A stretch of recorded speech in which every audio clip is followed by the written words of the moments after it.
Saya ingin menyampaikan atau ingin memperagakan bagaimana cara membuat pakan ikan atau biasa kita sebut pelet buatan yang kita ramu sendiri, bukan dari pakan pabrikan.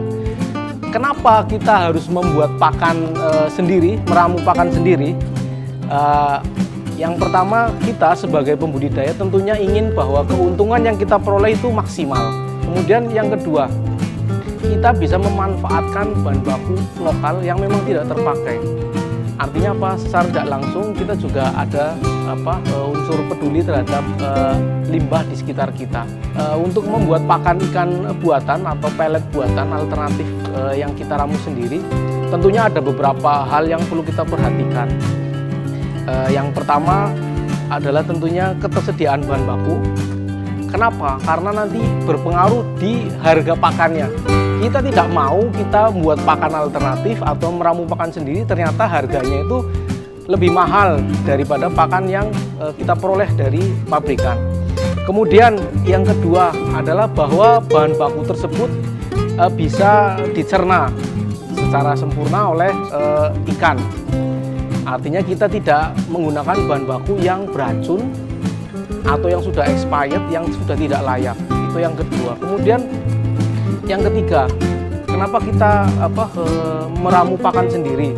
Itu yang ketiga itu adalah kita bisa menentukan kebutuhan nutrisi atau kebutuhan kandungan nutrisi untuk tiap jenis pakan, tiap jenis ikan yang kita pelihara. Makanya pada kesempatan pagi hari ini kita akan meramu atau belajar bersama meramu pakan ikan secara mandiri. Ini sebetulnya sudah ada contoh yang sudah kita buat ya. Memang bentuknya kurang agak sedikit berbeda dengan pakan pabrikan, tetapi itu menjadi tidak terlalu penting karena nanti yang lebih penting adalah efektivitasnya terhadap pertumbuhan ikan. Pakan ikan atau pelet itu sebetulnya ada macam-macam. Jadi yang pertama ada pelet ikan tenggelam. Itu biasa kita gunakan untuk untuk udang. Kemudian ada pelet terapung, biasa digunakan untuk pakan ikan. Tetapi sebetulnya tidak baku bahwa kemudian pakan tenggelam itu hanya untuk udang, pelet terapung itu hanya untuk ikan. Jadi bagaimana kita itu tahu membuat program feeding yang tepat saja sebetulnya. Ikan kita berikan pakan tenggelam pun tidak ada masalah. Jadi ini salah satu pelet yang kita buat ini pelet tenggelam. Jadi secara harga nanti akan lebih murah jika dibandingkan dengan pelet terapung. Karena apa? Karena kita cukup menggunakan mesin sederhana saja. Jadi dengan meramu pakan kemudian kita mencetak sudah kita peroleh pelet ikan tenggelam. Harganya relatif lebih murah, sekitar 20% lebih murah daripada pelet ikan terapung. Dengan pelet ikan yang kita ramu sendiri sebetulnya kita bisa menghemat bisa sampai sekitar 40 sampai 30 sampai 40%. Artinya pakan pabrikan yang kita buat harganya itu misal 1 kilo 12.000, dengan kita membuat pakan sendiri kita bisa membuat pakan hanya dengan sekitar 5.000 sampai 6.000 rupiah saja.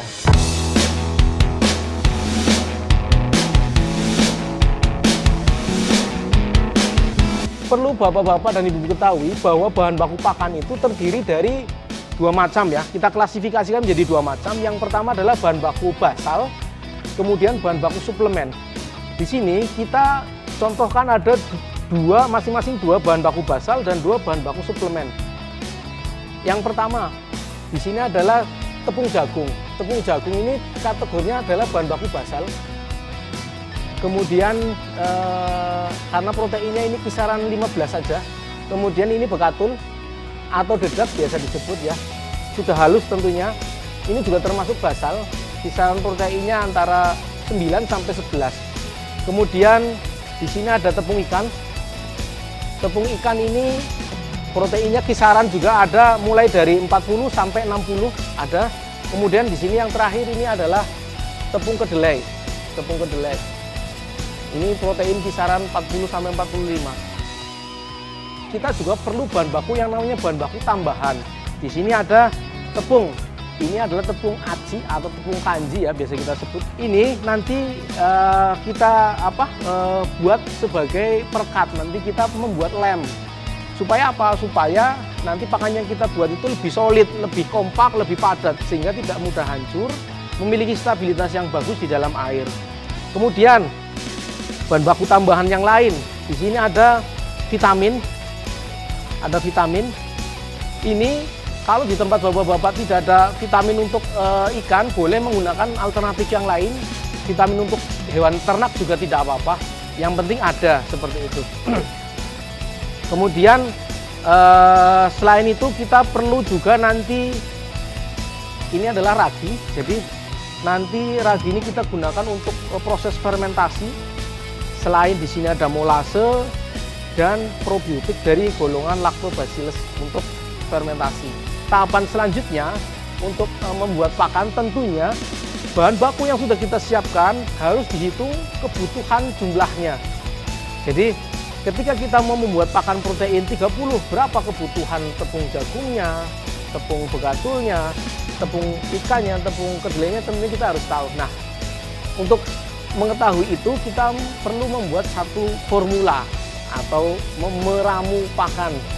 Nah, pada kesempatan pagi hari ini kita akan membuat pakan dengan jumlah protein atau kandungan protein sekitar 30%.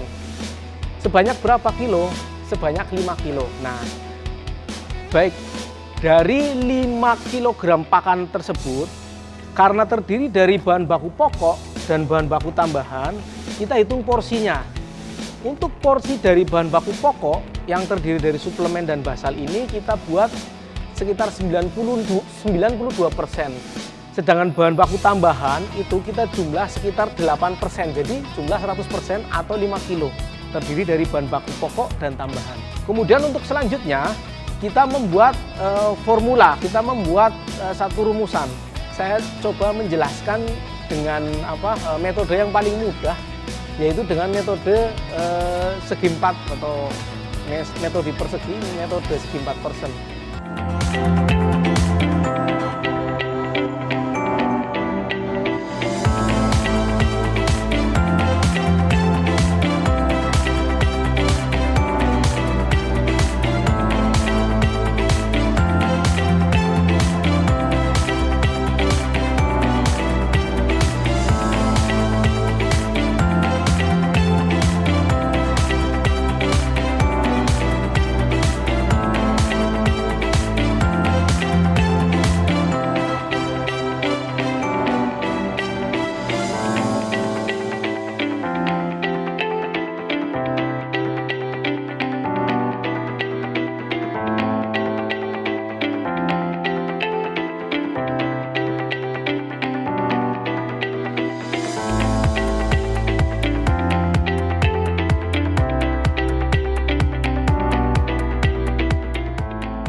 Tahap selanjutnya, setelah kita melakukan perhitungan kebutuhan masing-masing bahan baku pakan, adalah melakukan penimbangan terhadap masing-masing bahan baku yang akan kita ramu, yang akan kita campur. Setelah kita tadi menghitung kebutuhan masing-masing bahan baku, yang berikutnya kita melakukan penimbangan. Nah, kita timbang tadi ini bahan baku basal. Sini bekatul kita butuh sekitar 1,485 ya tadi sesuai perhitungan. Yang berikutnya adalah tepung jagung, sama kebutuhannya tadi 0,82 kg. Kemudian yang selanjutnya bahan baku suplemen, di sini ada tepung ikan. Kita timbang sekitar 1,48 kg.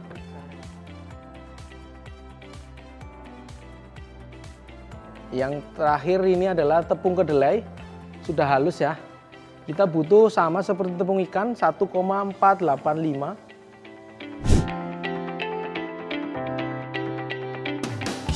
Jadi untuk membuat perekat, langkah yang pertama adalah kita panaskan air terlebih dahulu. Jadi kita nyalakan air sampai mendidih ya. Kita encerkan tepungnya di air ya seperti ini. Jadi tepungnya sudah berupa cairan. Nanti ketika sudah diaduk seperti ini, tinggal kita masukkan saja di air yang sudah mendidih. Jadi langkahnya adalah kita posisi aduk-aduk, kemudian kita masukkan tepungnya. Kita sambil aduk-aduk.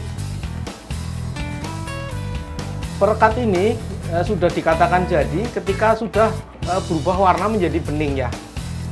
Tadinya putih sudah menjadi bening. Nah, kalau sudah menjadi bening seperti ini namanya kita sudah membuat perekat atau membuat blendernya ini. Tahapan selanjutnya setelah kita melakukan penimbangan adalah melakukan pencampuran. Nah, ini yang paling yang penting ya, yang perlu saya sampaikan ketika kita melakukan pencampuran adalah bahwa mencampur bahan baku pakan dimulai dari bahan baku yang paling sedikit. Nah, ini kita coba campurkan. Yang pertama adalah vitamin. Vitamin itu di porsi cukup sedikit saja, sekitar 0,5 gram ya, 0,05 kilogram. Setelah vitamin masuk, kita tambahkan bahan baku basal, tepung jagung sini lebih berat, jadi jumlahnya lebih sedikit jika dibandingkan dengan bekatul. Kita masukkan, kita campurkan, kemudian kita aduk.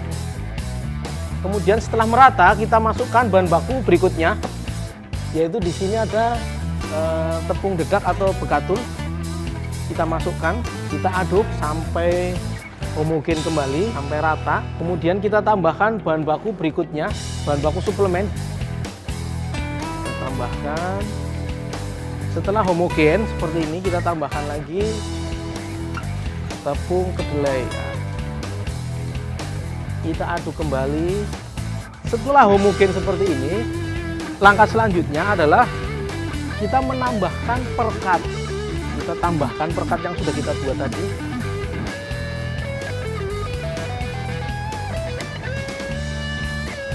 Setelah kita tambahkan perekat, nanti pakan sudah bisa kita kepal seperti ini ya. Ini sudah cukup. Setelah tadi diberikan perekat, kemudian langkah selanjutnya adalah kita mengukus. Kita tempatkan semua bahan baku yang sudah kita campur atau tambahkan dengan perekat tadi, kemudian kita kukus. Setelah penuh ya, kita kemudian tutup untuk kemudian kita lakukan pengukusan. Tahap selanjutnya adalah melakukan fermentasi. Nah, untuk fermentasi bahan baku kita siapkan air setengah liter. Kemudian selanjutnya kita tambahkan ragi, kira-kira 5 gram saja ya. Kemudian kita tambahkan di sini lactobacillus ya, sekitar 10 ml. Kemudian kita tambahkan molasenya. Setelah merata, kemudian kita campurkan di bahan baku yang sudah kita kukus tadi. Jika kemudian terlalu kering, bapak-bapak, ibu-ibu sekalian bisa tambahkan air ya, supaya kondisinya jadi lembab. Oke, setelah merata ya, setelah homogen seperti ini, merata, lembabnya sudah pas gitu ya. Kemudian kita tempatkan di wadah tertutup ya. Kemudian setelah ditambahkan bahan baku fermentannya, kita masukkan atau kita tempatkan bahan baku pakan ke dalam wadah ya. Ini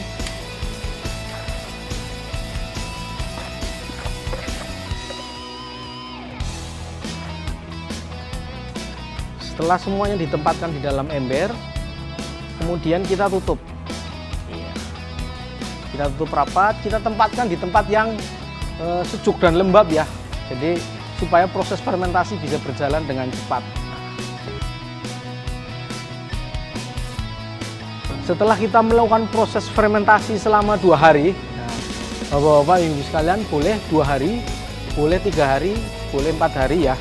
Atau misal bapak-bapak ibu sekalian tidak mau mencetak secara keseluruhan, boleh tetap ditempatkan di wadah tempat fermentasi seperti drum, seperti ember besar, seperti itu ya. Jadi nanti ditutup saja, ketika mau mencetak tinggal ambil saja. Setelah dilakukan fermentasi, biasanya nanti akan tumbuh jamur ya, seperti itu.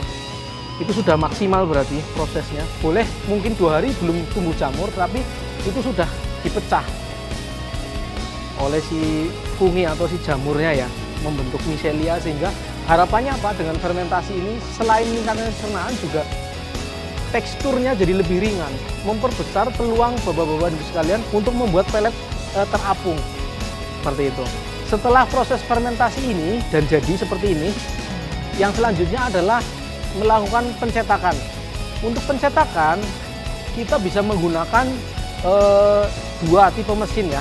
Yang pertama adalah mesin dengan bahan baku kering dan mesin dengan bahan baku basah. Untuk bahan baku basah, biasa kita menggunakan mesin dengan sistem skru seperti cincangan daging, seperti itu. Kemudian untuk mesin yang kering, kita menggunakan mesin vertikal dengan menggunakan roda gigi. Yang perlu saya sampaikan adalah ketika bapak-bapak ibu sekalian menggunakan mesin pencetak kering, yang perlu disiapkan adalah bahan baku yang kering. Tentunya setelah proses fermentasi yang kita dapatkan adalah bahan baku basah. Maka untuk mencetak bahan baku dengan mesin kering perlu dilakukan proses pengeringan terlebih dahulu. Sehingga pada saat dicetak, mesin tidak mengalami kendala karena memang spesifikasinya adalah untuk bahan baku kering.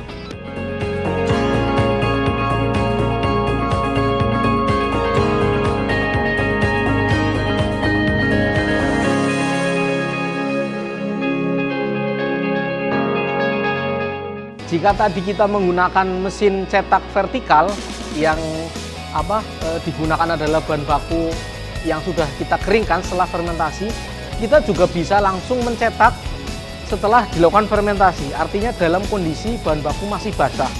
Tentunya spek mesin yang kita gunakan juga tentunya mesin yang support untuk bahan baku basah. Nah, ini salah satu mesin cetak yang bisa kita gunakan secara langsung setelah proses fermentasi atau dengan bahan baku basah. Di sini menggunakan skru. Nah, penggeraknya dengan menggunakan diesel. Kita akan mencoba mencetak untuk bahan baku yang posisi setelah fermentasi, jadi masih basah ya.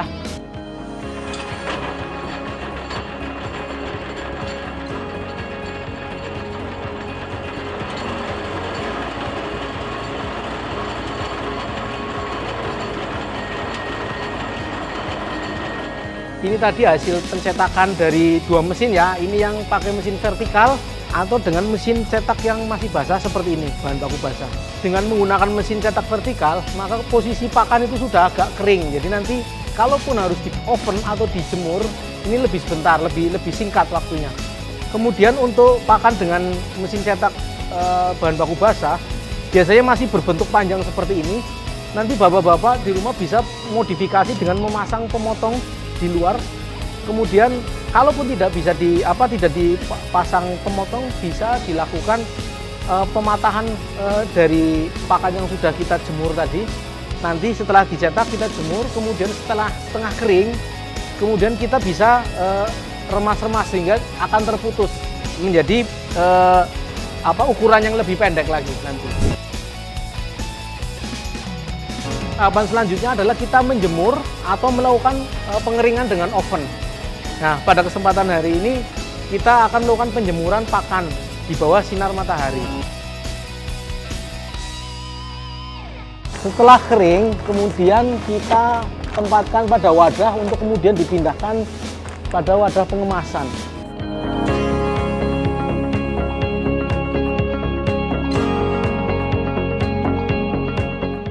Setelah proses pengeringan tadi sudah kita lakukan, tahapan selanjutnya adalah kita melakukan pengemasan. Pengemasan sesuai dengan peruntukan, bisa dikemas dalam jumlah 5 kiloan, 10 kilo, 20 kilo, atau 30 kilo. Jadi tergantung peruntukannya. Kita timbang, yang pertama kita timbang dulu pakan hasil penjemuran.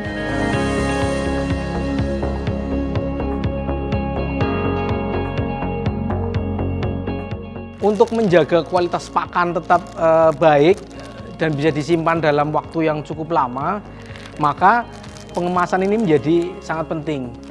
Usahakan bahwa pakan yang kita kemas itu di dalam kemasan yang vakum atau kedap udara, jadi tidak mudah terkontaminasi sehingga tidak mudah rusak. Jika bapak-bapak ibu di rumah mau membuat pakan, gunakan pelapis atau plastik terlebih dahulu sebelum dimasukkan ke dalam karung. Jadi karung dilapisi dengan plastik. Kalau bapak-bapak ibu sekalian mau membeli plastiknya plastik apa, sampaikan saja ke tokonya mau membeli plastik inner, jadi plastik dalaman, plastik inner untuk dalaman, biasanya pelapis. Nanti dengan melakukan pelapisan itu maka pakan tidak mudah lembab, tidak mudah berjamur, sehingga dapat disimpan dalam waktu yang cukup lama seperti itu. Nah, ini setelah sealer ini panas, maka kemudian kita press ya. Setelah di-sealer, nah ini sudah kedap udara ya.